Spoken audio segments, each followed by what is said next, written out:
Michael Tal versus John Christensen 19 Januari 1964 di Reykjavik Internasional.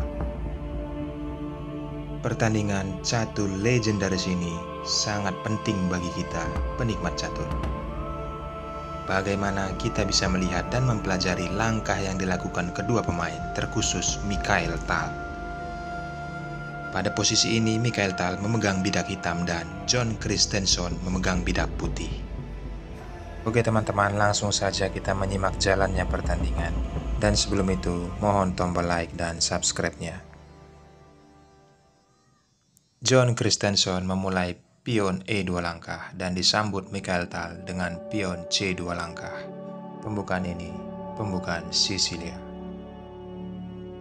Kuda naik ke F3. Dan dibalas Michael Tal, pion E1 langkah. Langkah ini tidak seperti biasanya yang dia mainkan.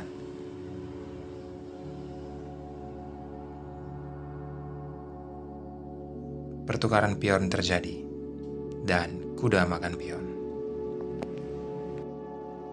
Baiklah teman-teman, silahkan berkonsentrasi dan mempelajari langkah yang dilakukan kedua pemain. Saya harap dari video ini kita bisa mengambil pelajaran untuk kita terapkan saat bertanding.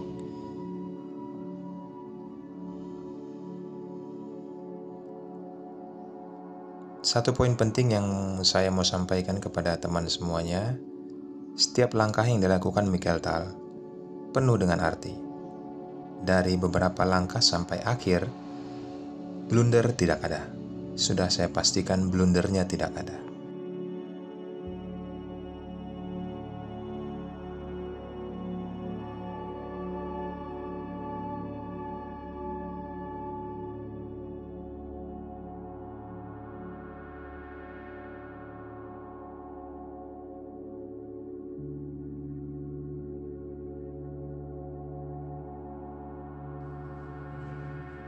Perhatikan gajah yang dinaikkan Michael Tal ke B7 adalah kunci utama kemenangan Michael Tal. Kuda digeser ke E5, membuka peluang gajah ke jalur pertahanan raja.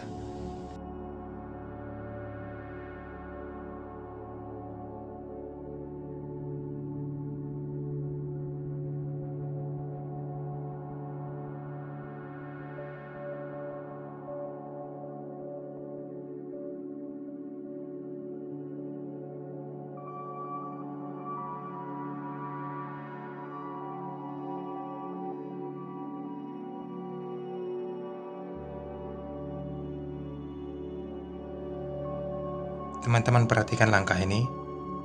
Michael Tal memakan kuda dengan pion, dan disambut kuda makan pion. Apa yang dilakukan oleh Michael Tal? Menaikkan menteri ke C6.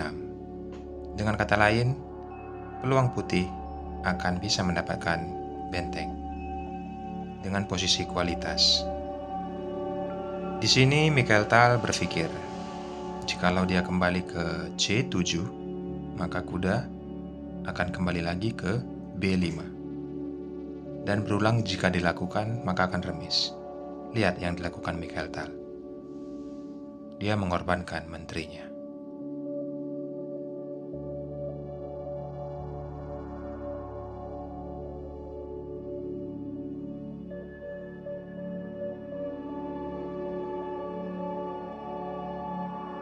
Kalian bisa ulang videonya jika kalian tidak paham dengan posisi pertukaran pion dengan kuda tadi.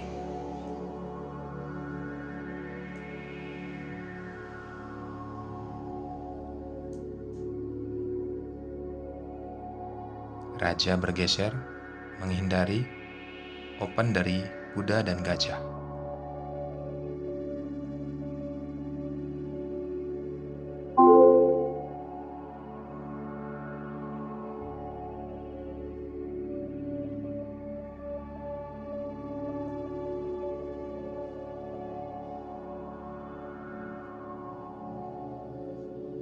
Apa yang dilakukan oleh Mikhail Tal? Saya rasa dia telah memikirkan matang-matang, tetapi dengan tempo waktu yang tidak banyak. Inilah yang penting jam terbang, karena dia sudah berpengalaman dan memiliki strategi atau imajinasi yang tinggi dalam melakukan langkah. Dengan posisi ini, awalnya saya berpikir Mikhail Tal itu akan rokade pendek di sayap raja. Dan ternyata pemikiran saya itu salah. Sebab pengorbanan menteri yang dilakukannya adalah pengorbanan telah memikirkan langkah ke depannya yang akan dilakukan. Dan apabila dia melakukan rokade pendek, maka dia hanya bisa menerima serangan yang dilakukan oleh putih. Maka dari itu, memperkuat lini benteng satu dengan yang satu adalah jalan yang terbaik yang dilakukannya. Posisi raja di E7 terjaga oleh sekeliling pion dan ada kuda di F6 membuat keadaan raja hitam sangat nyaman. Apalagi jika teman-teman memperhatikan pion C, pion B, dan pion A yang dimiliki oleh putih sekaligus untuk menutup ruang bagi benteng, menteri, dan gajah putih. Dengan posisi Mikhail Tal menarik gajah ke A8, sudah sangat aman posisi Raja Hitam. Seperti yang saya ceritakan di awal, penentu kemenangan Mikhail Tal ini adalah di gajah hitam A8. Maksud saya gajah putih yang di posisi A8. Dengan kata lain, jalur gajah putih akan membatasi pergerakan raja yang hanya bisa ke H2 ataupun G1. Jika kita mengamati di sini, Mikhail Tal berusaha mendobrak dari posisi jalur H dan jalur G. Dia memanfaatkan menggeser benteng ke H7 bertujuan bisa double ke G7.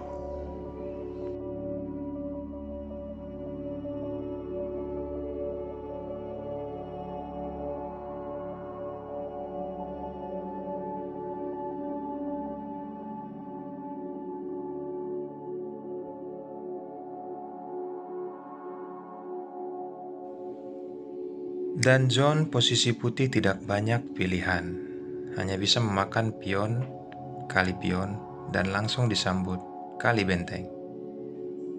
Dengan kata lain, jalur yang ada di G dan jalur yang dimiliki oleh gajah putih A8 posisi sangat sensitif bagi Raja Putih. Saatnya kuda manuver ke H7.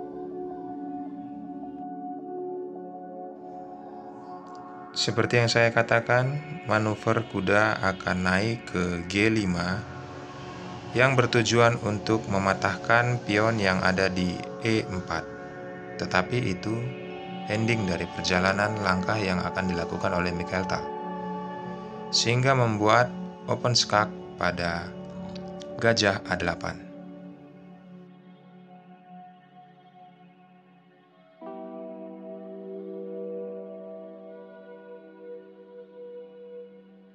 Seperti yang diharapkan Mikhail Tal, langkah awal persiapan jalur gajah adalah kunci kemenangan utama. Dan sekarang posisi skak, John tidak memiliki banyak pilihan. Raja hanya bisa bergeser ke H1 atau H2. Coba kalian tebak, langkah mana yang akan dilakukan oleh John? Sebenarnya kedua pilihan Raja Putih sama saja, karena berujung akan terjadi skak di G1. Dan pilihan itu tidaklah banyak, seperti yang saya katakan. Dan kali ini benteng harus makan benteng, dan Mikhail Tal melakukan benteng pukul benteng juga. Dengan kata lain, posisi di sini John sepertinya sudah tidak memiliki harapan. Karena apa? gajah pukul gajah. Dengan kata lain, Menteri Putih akan tumbang. Walaupun terlihat pion yang dimiliki oleh John berada di posisi hampir promosi, tetapi itu mustahil bagi seorang Tal untuk bisa kalah dalam pertandingan ini. Makanya pada saat posisi menteri tumbang tadi, Jon Christensen menyerah. Ini analisis yang akan terjadi, saya akan menjalankannya seperti langkah yang seharusnya. Maka satu persatu pion akan tumbang.